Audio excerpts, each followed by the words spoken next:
சகரியா 4:1. என்னோட பேசின தூதன் திரும்பி வந்து நித்திரை பண்ணுகிற ஒருவனை எழுப்புவது போல்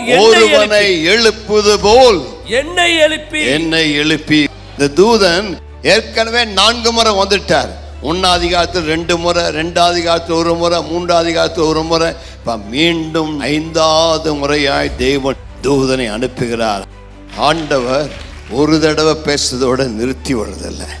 நீ நல்ல தெளிவா புரிந்து கொள்ள, இது தேவன் தான் சொன்னார் என்பதை நிரூபிக்க மீண்டும் மீண்டும் பேசுகிறார். இன்னைக்கு அன்பு சகோதரா சகோதரியே, உன்னோடு கூட கர்த்தர் பேசுகிறார்.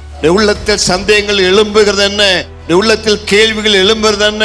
தேவன் உனக்கு ஒரு வாக்கு கொடுத்தால் அதை நிச்சயம் நிறைவேற்ற வல்லவராயிருக்கிறார். தேவன் சொல்லியும் செய்யாமல் இருப்பாரோ? காலங்கள் கடந்து போகலாம், ஆனால் அவர் வாக்கு பண்ணியவர் உண்மையுள்ளவர். வாக்கு தத்தத்தை நிறைவேற்றியே தீருவார். நீ சந்தேகப்பட வேண்டிய அவசியமே இல்லை.